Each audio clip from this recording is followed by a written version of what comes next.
Hi everyone, and welcome back to another video brought to you by Double Sleeved. Today we're going to be going over a exciting deck profile.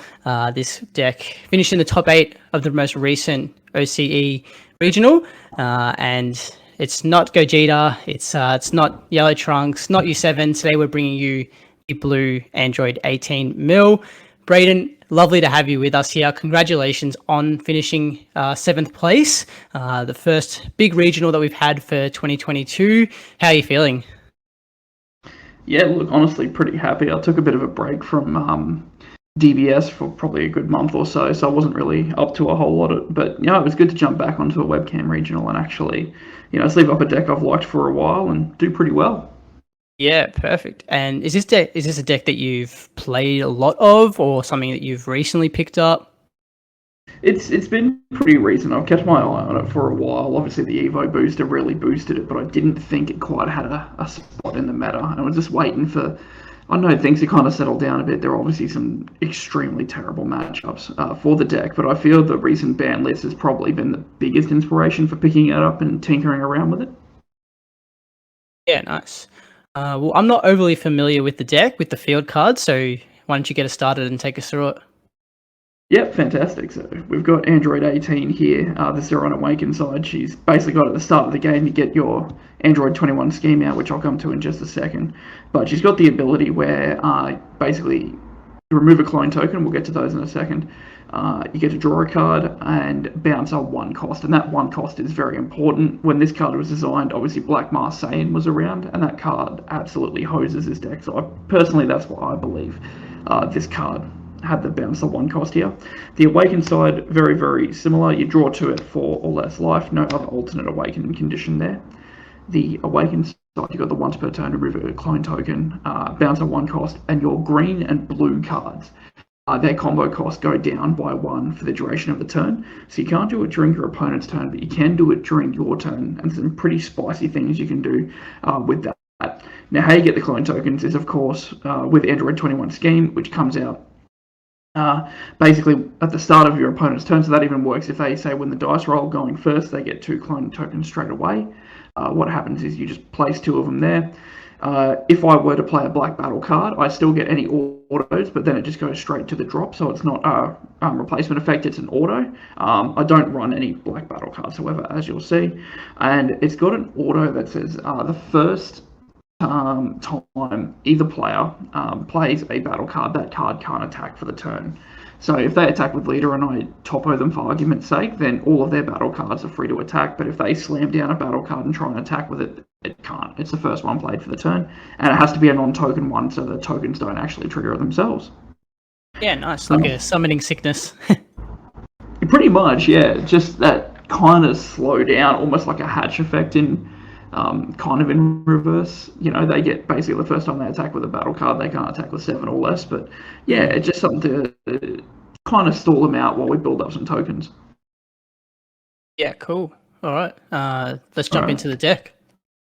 Yeah, let's jump into it. So we start with probably the number 1 reason to play this deck, and we're always aiming to charge blue-red first. So there's a lot of lists that usually run 3 full power freezer. I've gone the full 4. It's a card that you want to see.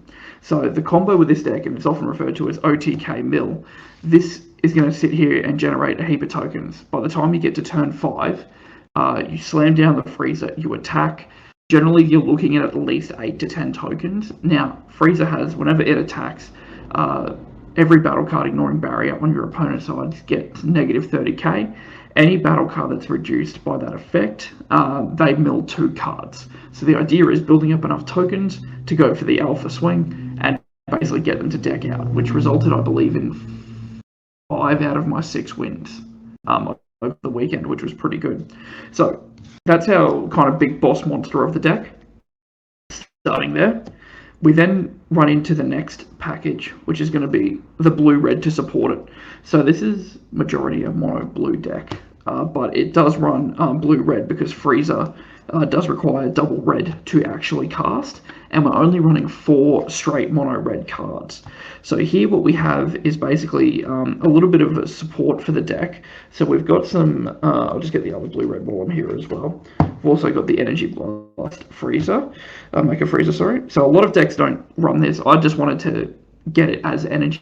Found it really helpful during the day because there's a lot of cards in the deck you don't want to energize. You want to hang on to them in multiples, particularly your blue-reds. You never really want to energize a Hercule, a Freezer, a Cooler, or a Beerus. So that's why I made the decision to put the 4 Energy Blights in. You're very rarely playing it. Here, these are mainly in here as stall conditions, particularly early game. The field card can only do so much in terms of slowing down the opponent. They eventually learn how to play around it. Hercule effectively becomes a pseudo combo. You're negging your opponent's card 10k while also drawing a card, which is a huge deal. Cooler speaks for himself, helps a little bit with the mill as well, getting him down, and can actually apply pressure. So one of my games, I was able to get 3 of these out and just pressure his life and get the win that way. And Beerus just being able to untap energy is a big deal as well, particularly in the back foot, and really helped in my final round, which I'll talk about in just a moment.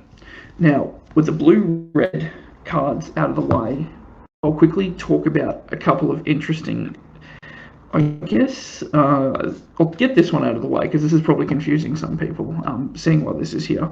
So, with the deck, the 21 scheme obviously hits you as well. If you get to turn 5 and just windmill slam your freezer, you're going to run into a heap of problems because it can't attack straight away. So the idea with the deck is to activate the leader effect of Android 18, bounce one of their tokens, your combo cards get 1 less, swing with a leader or another battle card which you have out, and we usually always have another battle card out that you'll see in a moment. Combo this for free after the battle comes into play in rest mode. That triggers the Android 21 scheme. And now cards like our Freezer that we can just slam down afterwards are free to attack. Now, some people are running it with the Raging Spirit Son Gohan. I kind of wish I made a change to the other option, and that option is it Destined? It's the Destined Krillin from, say, I think set 2. It's the free blocker you can play if you have an Android 18 in your leader area or battle area, and of course we'll have the 18 in the leader area. It is a green card, but again, doesn't really matter at all. We just free play it. That turns off the 21 scheme, and we're good to go. And it is a free defender as well. Yeah, a bit less interactive than the Gohan is. Exactly. Like if they swing with a topo, negate with a topo, it's not ideal because now how are we going to get this out? We have to discard another 2 cards. Usually it's such a big energy investment from them, we're fine. There are other ways we can get battle cards out to turn that off as well. So that's why the Gohan's there. Going forward, I would love to change this to the Defender Krillin, no doubt in my mind. It was probably just the better call, particularly with a lot more aggro. Now, obviously we are an OTK deck, so it literally comes down to how do we survive here. Negates are going to be crucial. We play the big bad SCR, Hachiak, speaks for himself, just basically a time walk type effect in DBS. We run our 4 red cards, so topo, to hopefully slow them down enough. Again, just discarding 2 is just insanely good for us. Now this card ended up being MVP for me. We've got 4 Protector of the People. Hopefully the glare isn't messing that up, but Protector of the People ended up being probably my favourite card all day. Seems like a bit of an odd one. So for those who aren't familiar with it, it's basically a normal negate for 1. You have the option of discarding a card as well. Now, when you do so, your leader gets the following effect. Every time it would then be attacked by a battle card, it gets 5k for the turn. So similar to a Sensu Bean type thing without the energy untapping. And for a lot of go wide or heavy attack decks like I was expecting with U7 and a few others, it just became really useful. And often, it'd get to a point where they might get 1 or 2 more attacks off, out-combo them, and then they just couldn't couldn't get an attack through to make it worthwhile. So this was probably the big MVP for me. Because we did run for Protector of the People, I dropped down Dimension Magic to 3. I was pretty happy with that. If for DBS Fest when we get the sideboard, I'd easily run a 4th one, with that option of the sideboard. Now, in terms of other cards which help us kind of survive, we've got 2 Android 18. I'll talk more about that in a second. It was probably the weakest card of the day. And we've also got 4 Sensu Beans. They speak for themselves. So just the +5 on our turn if we want to aggressively get out some coolers, that can help us too. Now the 18, a lot of the time just came out as a free 1 cost blocker. What it's also got as part of the counterplay, if they attempt to play a battle card with an energy cost of 4 or less, it's set to the bottom instead of being played, so they never get those on-play autos, which is pretty massive. Unfortunately, I ran into a lot of deflect throughout the day. A lot of those 1 cost in the Gogeta deck I forgot had deflect, but it was still nice to have, and as a 2 of, you never felt like it got stuck in your hand, and worst case just became energy. But it also helped against things like Topos and Oceanus and a few other cards like that as well. Not so much the Oceanus, sorry, that's a 5 cost, but actually, no, sorry, the 18 will hit that, so yeah, it does hit the Oceanus as well. So that's kind of like the defensive line of the pack. Of the deck. Stay alive for as long as you can. Get to turn 5, turn 6, slam the freezer, and away you go. We'll move on to, I guess, the Unison package, and this is where my deck kind of differs from a few others. So we're running the full 5 trunks and the full 4 trunks and full 4 hit. The hit Unison at 2 I found was just absolutely amazing. I found, including like the baby Unison, any 3-cost Unison was too much of a trap.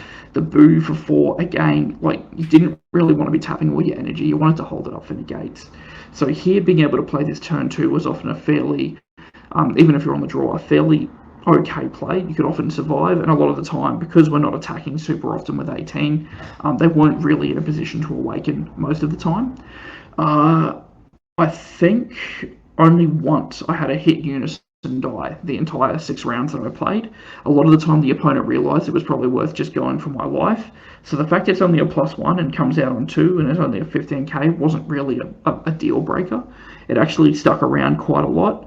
The neg one I never had the chance to use. It never really felt like it was going to stall, but I'd always rather the extra card, try and hit that extra topo, try and hit the extra protector of the people. And then, of course, the trunk speaks for itself. Easily, in my opinion, the best counterplay in the game. Bouncing overwhelm targets, bouncing their boss monsters was absolutely insane to do. So that was my kind of choice of Unison and kind of counterplay package, and I felt it worked really well. Now, a lot of people do run the Android 13 one that you can free play by removing clone tokens. It didn't give me card advantage, so I was very keen early on to just completely ignore that card, wanting nothing to do with it, and instead opt for the hit. And honestly, I think that was the right call for the day, just being able to keep my hand quite large. Now, while the 13 did stop the tokens from attacking, we do run 4 androids. This is the last 4 cards of the deck. The 4 android 16s are for his mother.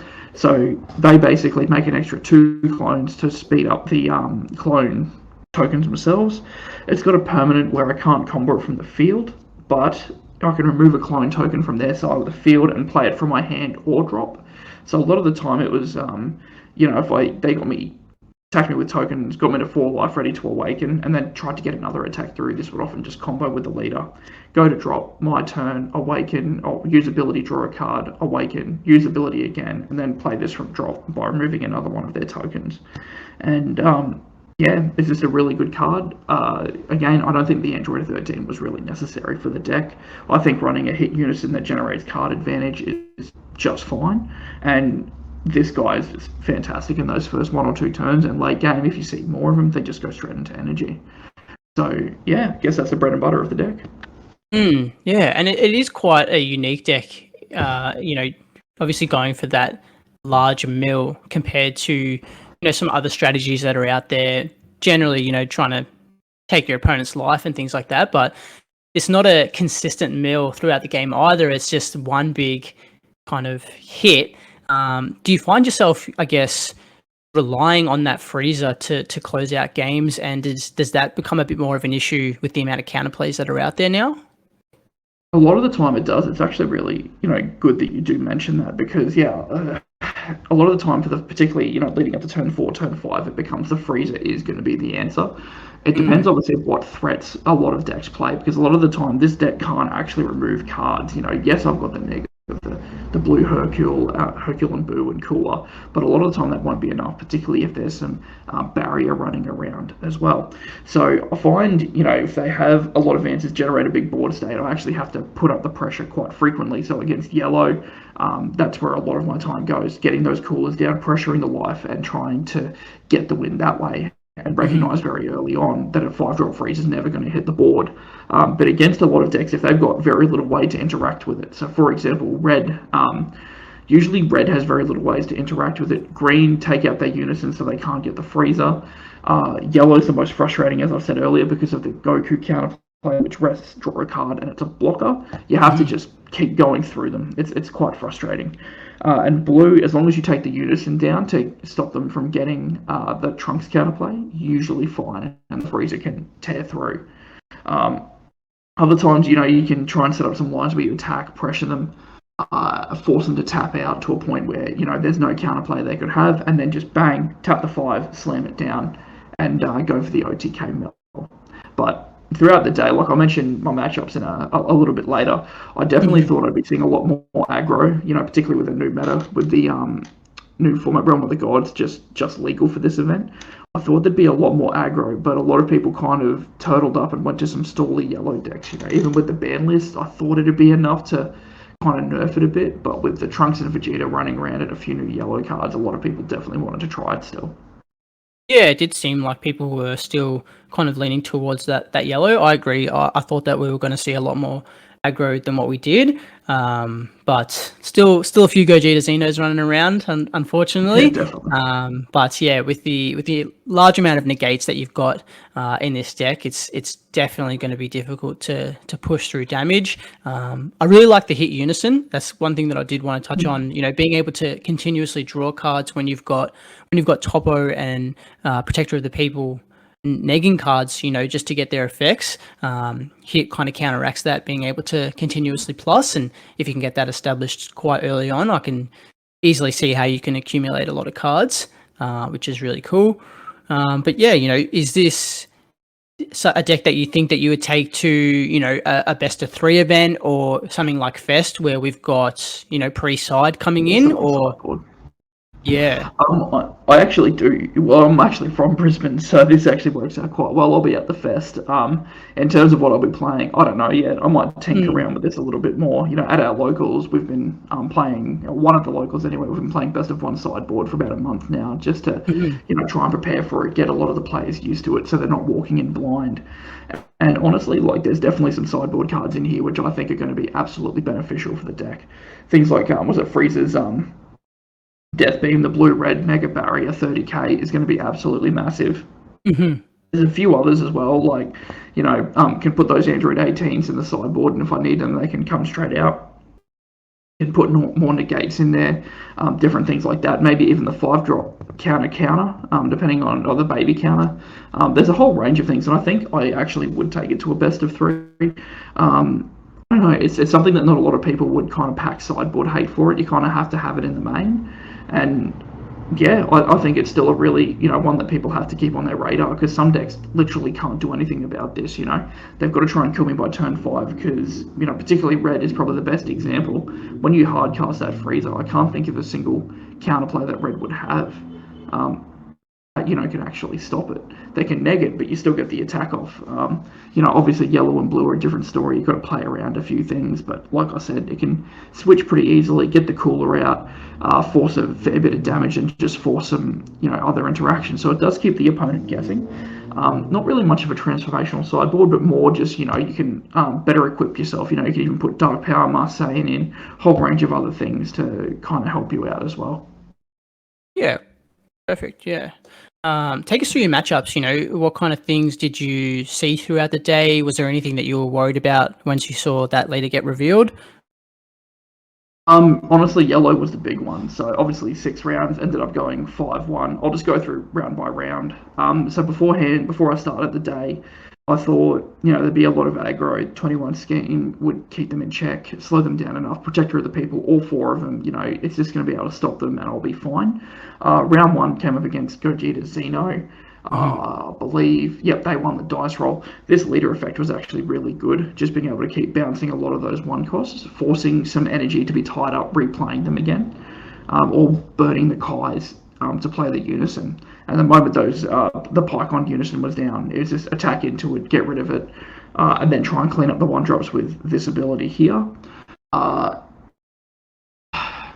it was still very tough. It actually came to time. It was incredibly close, but I was able to pop the mill off. The good thing about black is it doesn't really have a way, again, to deal with it. It does run petrification, which is what I'm kind of worried about. But again, if I'm sitting there with 2 Beerus super combos, I can happily just tap out, play it. Petrification, sure, I'll just pass turn there. Defend if I have to aggressively combo, that's fine. But yeah, so that was the Gogeta matchup first. Round 2, I played against Gotenks. So that was the set 10 Gotenks. Again, when they flipped it, I was kind of worried a little bit. A lot of people have gone off High Dragon, the Gohan deck now, obviously, because you have to pay an energy for it. But the Gotenks was, what I feel like, it's still a really, really good call. You see people going between the Frieza deck, the Trunks deck, or the Trunks Vegeta deck, and Gotenks, all with their own, strengths and weaknesses, I feel. It was very much a copy and pasted Gotenks list in terms of the core. Because as a Saiyan leader, you can run the Turles, the pay 2 energy, like KO 1, draw a card, or KO another rest mode. Just really, really good value. That one I was able to grind down. I believe I won. That was my one matchup. I won through damage. I could be wrong, but I'm fairly sure it was. Just had to pressure him because that one cost Goku rest a card draw blocker is just insane. Not to mention, other extra cards they could run that could mess me up. So it wasn't really worth spending the time, like turn 5, turn 6, turn 7, trying to get the Frieza down when I know it just wasn't going to last. The trouble I've got with yellow as well is, like, a lot of people sit there and say, well, they don't really have that much removal. But if it's in rest mode from those abilities, they've got things like the Trunks, which can rest mode, KO something in rest mode. They've got a heap of other cards that all KO in rest mode. And unfortunately, the Frieza doesn't have Barrier, doesn't have Deflect. So it's a lot harder to kind of protect that card, and you can find yourself, just trying to survive very quickly as they pile on the pressure. Managed to get the win against that Gotenks, as I said, through just sheer damage. 3 came up against Golden Frieza. Now this one I was even more worried about due to the access to Cold Bloodlust, as well as the 5 cost Frieza from set 12, the SR, which is an absolute house against this deck. Stops a lot of minor gates, keeps a lot of energy tapped down, so I can't play Friezas over multiple turns. I believe that loss was to Ben, who ended up getting 8th in the tournament overall. He had the best breakers of the X2s, but he played that game masterfully and got me to a point where, honestly, by around turn 4, turn 5, I should have flicked the switch and tried to go aggro, but didn't, and thought, no, I can still rely on Frieza. I can burn through his Gokus, and unfortunately just couldn't burn through the Gokus and the Bloodlust, and he got me. The moment he played the second Frieza and I had no way to remove it, it was basically all she wrote, and it was just a matter of time. We ended up going to time. It was a really big slog. I think I ended up energizing 10 energy, but the Frieza just pecking away, burning through my negates. I was down to about probably way less than 10 cards in deck, and he was probably much around the same. But the Golden Frieza deck does draw a lot and can see a lot of their answers quickly, so I was thinking maybe I can mill him out normally, but he was able to get those 5-drop Friezas down, which closed it out for him. Round 4, played against a yellow-blue Soul Striker. It was a pretty good game. Blue can really put up a lot of tempo, which I was, a bit worried about. But he was, I wouldn't say a slower version, but relied heavily on the Arrival Kefla, which unfortunately doesn't have, Deflect. So the Trunks counterplay, I think, bounced it twice, and that was just absolutely massive in terms of momentum swings, and he didn't really put on a huge amount of pressure, so I was able to just get my game plan done, keep his unison in check, and the moment he tapped his yellow energy, was able to slam down the 5-drop Frieza and just get it. He did make a mistake tapping a yellow energy when he shouldn't have, but overall was able to get the win that way. And that was round 4. Round 5 had another matchup against a set 1 Golden Frieza. A little bit of a different game plan. Didn't run the Trunks unison. Instead relied more heavily on the Dragon Fist Goku, I think from set 14 or 15. Played the 1-drop Higher Dragon and Gohan unison to play Frieza 1-drops from his drop, then Spirit Boost 2 to get rid of it.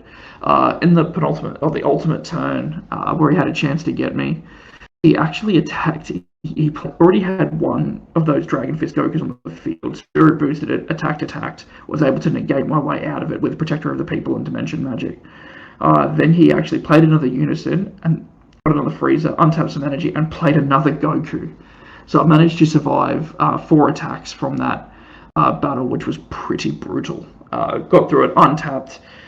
He negated my first attack, which tapped him out, and then I just slammed the freezer and managed to get the win there after playing a battle card. I forgot to mention this earlier, but a lot of the time, if they remove your 16, you can just pop a token, play it, turn it off, and then get the freezer in there. So that was another close game there. He did run the 5-cost freezers, but this time I was able to identify it early and aggressively try and neg them to get them down to 0 and just remove them from the game. Or just basically send them to the drop and they've got no way to recur them. Letting Ben get 2 down was really the final piece of the puzzle in that earlier round game, but this time I had a bit more of sense of what was going on and was able to counter it a bit better. Finally, going into the last round, I was 4-1, unpaired up against Piccolo. I believe that was actually my first dice roll win of the day as well. I was very kind of fortunate to go first there, because I think if I was going second, I would have had a much tougher time. I took a very risky play against King Piccolo. I was on 4 life. He attacked me with some tokens. I got the 16 down, so I wasn't worried about the tokens now. But I had the option of either keeping up like a protector of the people or just slamming down a hit unison, drawing a card and seeing, if he could deal with the damage. His turn 2. Usually those King Piccolo players set up the unison on their turn 2, and because they don't untap energy, there's not a huge amount they could do, but I was very wrong there. We spoke about it after the game, and he made a small misplay, so I also made a major misplay. I thought I had a Beerus super combo to untap a multicolor and then Bean to keep me alive and get some negates up, but it turns out that Beerus was actually a freezer. I just didn't look at it properly in my hand. So at the start of his turn 2, I was sitting with about, I think, 13 or 14 cards in my hand, and I could only combo with 3 of them. The rest were all 1 for 10Ks, negates that I couldn't play. I couldn't get 5 in the drop for Dimension Magic, so I was quite petrified there. He went in with the first leader attack and only comboed it up, I think, 5 or 10K. I quickly dropped the 2 cards, 2 out of 3 cards I could combo with. I then literally took the next 3 cards he attacked with, took all the life. I was very fortunate he didn't see the Piccolo double strike, the one that's been limited to 1. Very lucky he didn't see that. I was able to get an untap, and then when I got the untap, I thought, look, this is my only, I've just basically survived the hardest thing. We should be able to get there from here. Then just some key topo negates, baiting him into negating while I had massive amounts of backup in terms of Beerus and Sensu Beans was just massive. Kept on going that way, got to his turn 4, where I hatched him, saved it right for that point, hatched him, he couldn't attack, untapped, and just slammed the freezer down and milled out his entire deck. I think he had to mill 26 or 28, and he had 23 cards left. So the King Piccolo matchup was, without a doubt, probably the closest game I played. As in, if he just comboed another 5, I think he had to combo 10k more in that matchup, in that first attack with the leader, and I would have been dead to rights. And he said, yeah, he probably should have, but he didn't know that my hand was full of just dead cards. And again, just that earlier comment, the 1 for 10k Gohan, that could easily be the deadly defender, and just slam him out, get some free blockers out there to really stop those early attacks. Yeah, sounds like you had some tough matchups. Yeah, look, it was interesting. I was hoping to prey on the Universe 7 decks that were floating around, but they didn't really show up for me, or prey on some more Gogeta Xenos. I felt really comfortable against them. But look, wasn't to be the case, but after facing three yellow decks, I thought the deck actually performed quite well, even though they were the unfavored matchup, and I feel you can still, even if you don't change gears and you just want to grind them out, you can still go with that game plan, because yellow still has to commit quite a few resources if they want to pressure you. Yeah, absolutely. Well, we appreciate you taking the time to give us a detailed breakdown of the deck. For everyone watching, we will have the deck profile in the description as well. So if you want to have a look and see, the ratios and things like that, the options will be there.